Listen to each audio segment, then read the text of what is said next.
Alrighty, folks, welcome back to Technical Knockout, the MMA Podcast. I'm your host, as always, Hussein, and today we're going to be talking about Aljamain Sterling versus Yusuf Zalal. Let's hear my favorite song.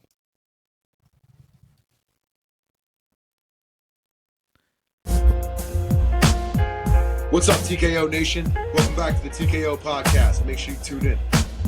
Get it. Go for it, go for it, go for it, go for it. Go for it, go for it, go for it, go for it. Alrighty, folks, that's right, we're back. We are so back. Last week we had UFC Winnipeg. It was a bad card, I'll be honest. It turned out pretty fun, I guess. But in terms of divisional relevance, there was damn near nothing.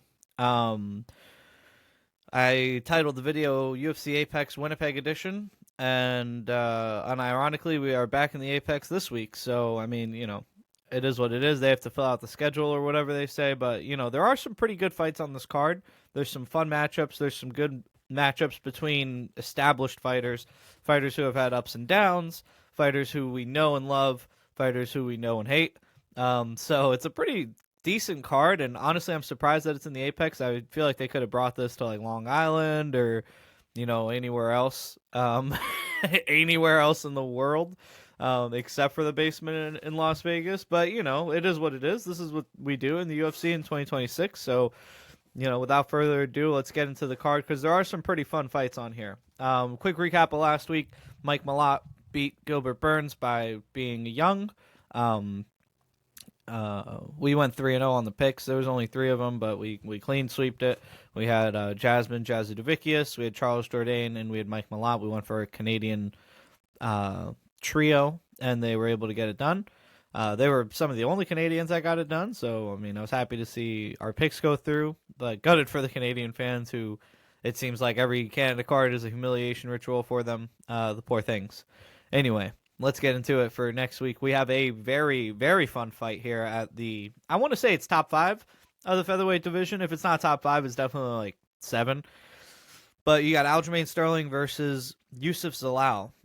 This is a really interesting fight for a few reasons. I think stylistically, both of these guys match up really well with each other. I am a little bit concerned for Aljamain Sterling here, for Aljo, because, Zalal is one of those guys who's, like, always looking for the kill. Like, in any position, he's always looking for the kill. He's landing weird elbows. He's going for chokes, crazy judo throws, leg entanglements, all that kind of funky stuff, no pun intended. And he takes on the Funk Master himself in Aljamain Sterling, a guy who is a tenacious wrestler. Certainly not the best striker, but has a pretty competent ranged game. Good at keeping guys on the distance, using those kicks to maintain the distance and punishing them when they get in close. I think his wrestling is some of the best in the UFC. I don't think that's controversial to say. I think Aljamain Sterling is one of the best wrestlers in the UFC. We've seen him have some cardio issues before. We've seen him have some chin issues before. Granted, both of those were at bantamweight where he had a pretty big weight cut. He did gas out a little bit against Evloev, but Evloev is like one of those, another super tenacious guy. I get the impression that Yusuf Zalal has no cardio issues. I've never seen him get tired in a fight. And since he's come back to the UFC, Zalal, if you guys aren't familiar, was in the UFC before. He fought like a murderer's row, and I think he went like 4-2 or something, like pretty respectable. Maybe it was 1-2 actually. I can't remember exactly, but it was like the guys he lost to were really good. He lost to Ilia Topuria and somebody else I can't remember now. He lost to Sean Woodson by split decision. He lost to Ilia Topuria. Come on. And he lost to Sungwoo Choi, who's another solid fighter. After that, he got a draw with Damon Blackshear. I completely forgot about that. Anyway, he went out of the UFC. He got like 3 finishes, came back to UFC, and he's been on an absolute tear since. The only person he was not able to finish in this comeback run was Calvin Kattar, who is notoriously very hard to finish. So, hats off to Yusuf Zalal for rebuilding himself. He's on a 1, 2, 3, 4, 5, 6, 7, 8 fight win streak now. So, the guy is really building himself back up in the division. 5 of those are in the UFC, so I mean, you could say it's a 5-fight win streak, but I count the ones outside too. Anyway, Zalal has certainly rebuilt himself here as a contender at featherweight, and a very dangerous one at that. I think he had a reputation before when he was in the UFC in his first run of being kind of a decision merchant, and he's always had a very good chin. But now he comes back in the UFC and he's like a bat out of hell, you know? I mean, except for against Cater, he was going for the finish in every fight here. So, you know, mostly with the submission game, he has a very deep submission game. You have to imagine that that's going to be hard to pull a rabbit out of the hat and submit Aljamain Sterling, considering that he's one of the best grapplers and wrestlers we've ever seen in the UFC. But I do feel as though Zalal, again, he's super dangerous in every position, and he may be able to catch Aljo with like an errant elbow, or, you know, some knee up the middle, or some like weird strike that Aljo doesn't see coming. And I can see him buzzing Aljamain Sterling and winning the fight that way. I mean, I could see him getting a TKO victory here, honestly. I could also see Aljamain, you know, maintaining the distance, being the more effective striker at range. Because, you know, Zalal has a good striking game, but I wouldn't say he's terribly effective at range. He beat Calvin Kattar at range, but it was really just with like slapping leg kicks and blitzing combos and then running away. Cater's super slow on the feet, so he was able to kind of employ that game plan, and I believe he still lost the third round in that fight. But yeah, I mean, Zalal is one of these guys who's super smart in there. He has a great fight IQ. He knows where his opponents are dangerous, and he knows how to play to their weaknesses, and how to play to his strengths. Aljamain Sterling, on the other hand, kind of has that A game that he goes to, and when he fights somebody who is a really good grappler as he is, or a dangerous grappler, a la Yusuf Zalal, or in his last fight, I believe that was his last fight, against Brian Ortega, he tends to not go for the wrestling and stay on the outside and strike. If Aljo can maintain that distance, I do think that he has a very good chance of beating Zalal in a kickboxing fight here. But what concerns me is cardio. We've seen Aljamain Sterling gas out before. We've seen him have to bank the first 3 rounds in a 5-round fight and kind of coast in the last 2. I'm worried about him here. Older than he's ever been, of course, you know.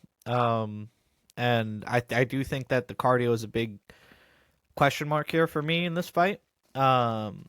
I expect Aljo to do well on the feet. I can't imagine Zalal going for the wrestling in this fight. I mean, you know, he can to try to sap some of those energy reserves of Sterling, but it just doesn't make sense for me for Zalal to try to take this fight to the ground. I think if Aljo initiates the grappling, we can see Zalal scramble, we can see Zalal throw up some submissions, but in general, I think Aljo is one of the best wrestlers in the game, and, you know, Zalal, as I said, is a very smart fighter, so I'm sure he knows that. So yeah, I mean, it's a really interesting fight. I'm honestly torn on the pick. I'm feeling the Zalal pick. I fear that I may just be going off of, you know, youth edge, off the age gap and recent form. But stylistically, I can see Zalal having a few paths to victory in this fight in terms of staying tough, landing bigger shots, swaying the judges with, like, you know, the last couple rounds being very dominant for him. I could see him definitely pulling away in the 4th and 5th if it gets there. I can see Zalal catching him with an errant shot, like I said, and knocking him out, or at least TKOing him. I could see Aljo getting tired and getting finished in the last couple rounds because, again, Zalal's one of those guys who's always looking for the finish, so if it presents himself in the 4th round, he'll take it. And, you know, I could see Aljo winning a point fight here. So, I mean, it's a really interesting fight. I think stylistically, if we see this fight go to the ground, it's going to be very exciting. Both guys are incredible scramblers. Both guys are great wrestlers and jiu-jitsu players, so it's going to be fun to see them scramble and how they respond to each other's style. Aljo is a much more control-based guy, where Zalal is much more of a going for the kill kind of guy. So yeah, I mean, I'm really excited for this fight. I'm not really sure who to pick. I feel like I've been waffling for the last 10 minutes, but yeah, I'm leaning towards Zalal, but I'm such an Aljamain Sterling fan, and I watched his whole come up I watched his UFC debut while it was happening, and I said to myself, like, this guy's going to be a fucking champion one day. And then he turned out to be, and had a couple defenses too. So, I mean, I love Sterling. I'm a big fan. I also love Zalal. So this is a great fight.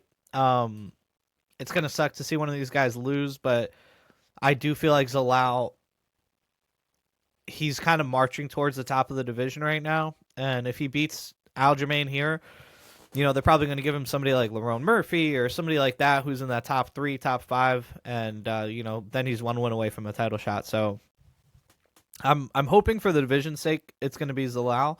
I think he has more to offer to the top of the division, but I'm excited for this fight either way, and we'll see what happens. So going down the card, you got the co-main event: Norma Dumont versus Jocelyn Edwards, Battle of the Dump Trucks. This is a great fight. This is another one where it's like you have the experience edge and then you have the wild card edge. I think Norma Dumont is the more experienced striker.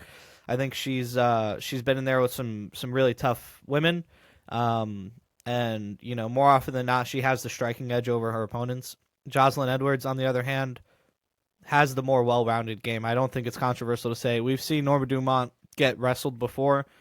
We've seen Jocelyn Edwards out-wrestle girls. And in this last few years, we've seen Edwards really turn it up in terms of finishing ability. She's really looking for the kill in these fights. And that scares me for her, or for Dumont, I should say. Because I like Dumont, and I want Dumont to do well, but I don't know if this is a good fight for her. I feel as though Edwards is going to be tenacious. I think she's going to be looking for elbows. I think she's going to go for the wrestling.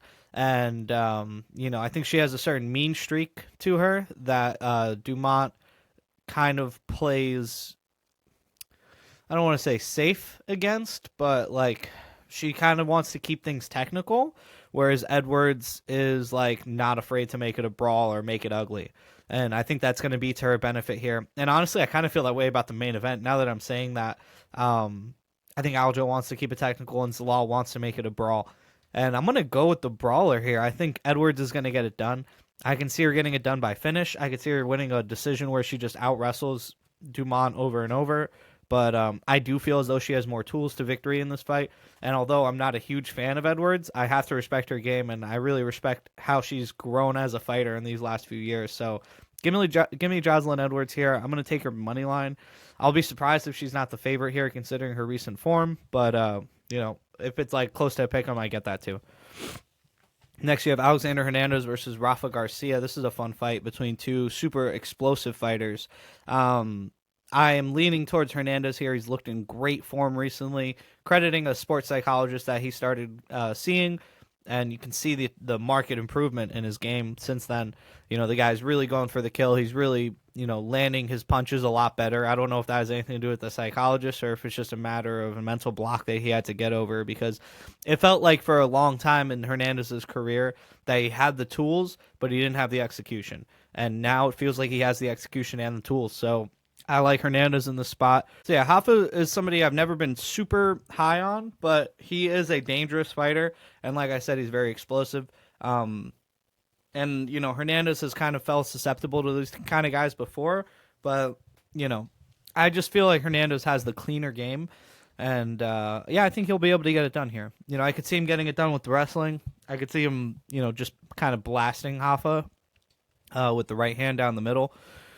I think in general it's a very fun fight. It's an explosive matchup between two great lightweights, two veterans, and I'm excited for it. Honestly, this is a pretty good card. Now that I'm looking at it, I just wish it was in front of a crowd. I mean, for God's sakes, like, what are we doing here, boys? We could have put this in Newark. We could have put this in Brooklyn, Long Island, anywhere else, California, whatever. I don't care, but just come on, man. What are we doing? Next, you got Adrian Luna Martinetti versus Davey Grant. Hey, Davey Grant, main card, 2026. Let's go. We love Davey Grant. Great fighter. I don't know this other guy, Adrian Martinetti. I'm not sure I've seen him fight. But we love Davey Grant, and we hope he gets it done. Let me Google up this guy Martinetti, because he's 17-1. Okay, this is his UFC debut. He's fighting the Body Snatcher. I'm not really sure what to make of this fight, so I'm rooting for Davey Grant, but you never know these days. I mean, UFC debut against Davey Grant is kind of tough, but Grant is on the wrong side of 35 for sure. His chin is not there, but he is a tough out. So interesting fight. This is another really fascinating fight here. It's Montel Jackson versus Hani Barcelos. Montel Jackson, a very good wrestler, typically likes to use his wrestling in reverse. Hani Barcelos, a great Muay Thai player who also has a great wrestling game. Jackson was the favorite to beat Davison Figueiredo, given that Figueiredo was coming off of a knee injury, and he did absolutely nothing in that fight. And, I think that was like a really bad taste in people's mouths. And I think, or I should say that left a really bad taste in people's mouth. And I think that Jackson is going to need a big performance here in order to win back the fans. Obviously he's looking to win in general. He's not caring. I don't think he cares much about the fans' opinion of him. You shouldn't, at least, if he does. But I can see him trying to make a statement here, because it's not only the fans you're trying to impress, it's also the brass, and these guys get you the next opportunity. So I think Jackson needs to wipe that taste out of his mouth of that performance against Figueiredo, and bring it to Hani Barcelos and try to land some big punches here. Barcelos has had a bad chin before.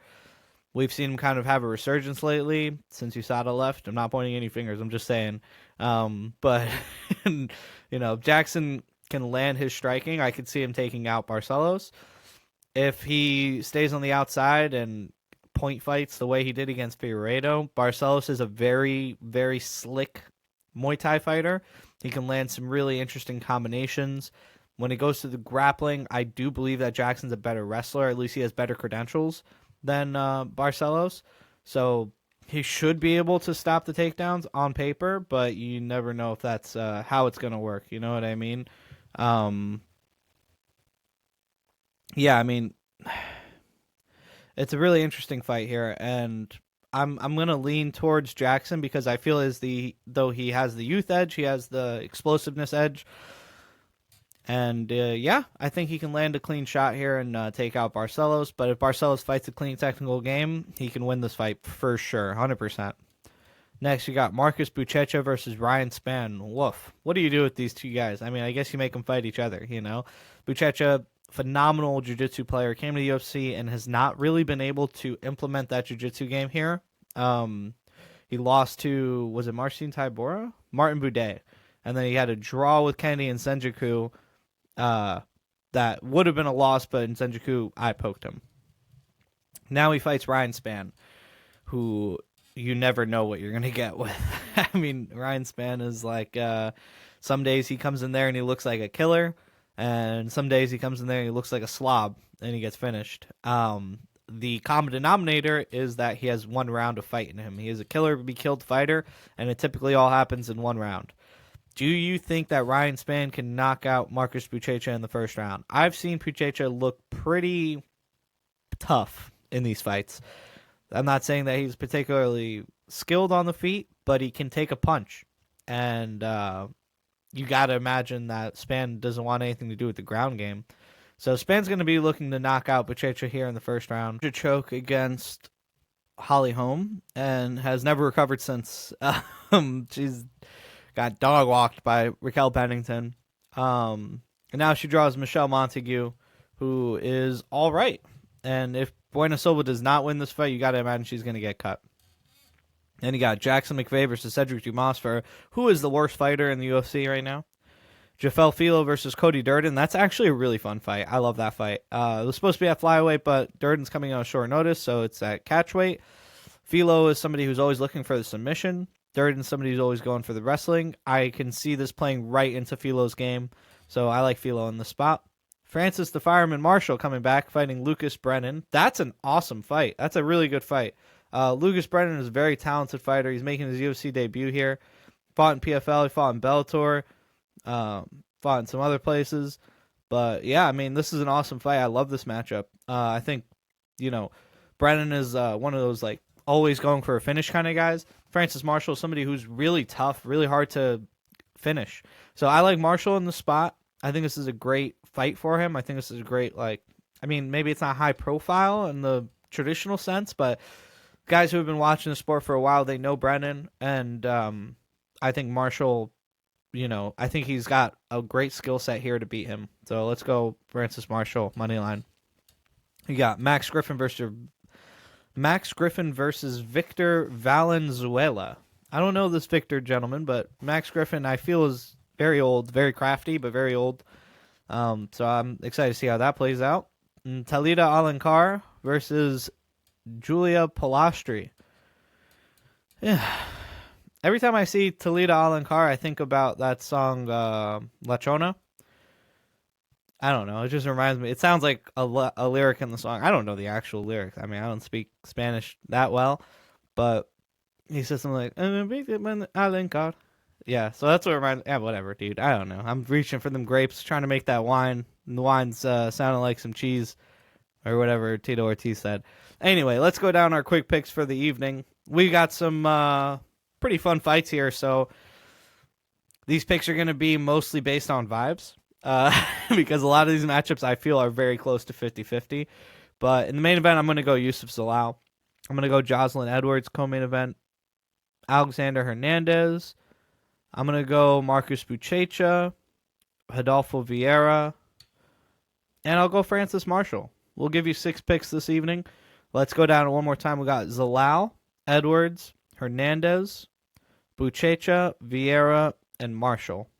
Let's go, baby. Let's get this bread. I could also see Philo winning. I can see, what's his name? Just missed it. Montel Jackson winning. But at the end of the day, we have those 6 picks, and I feel pretty good with them. So I appreciate y'all. Thank you for watching. Thank you for 10,000. Holy hell. 10,000 subscribers is crazy. We're getting there, baby. I am going to drop the Patreon soon. I know I've been talking about it, but I just want to put out a good amount of stuff on it before I put it out so that you guys feel like you're getting your money's worth. I appreciate the support in general, but I want to feel like it's not just charity. So I love you guys. Thank you very much for watching and listening and tuning in. And yeah, let's get out of here.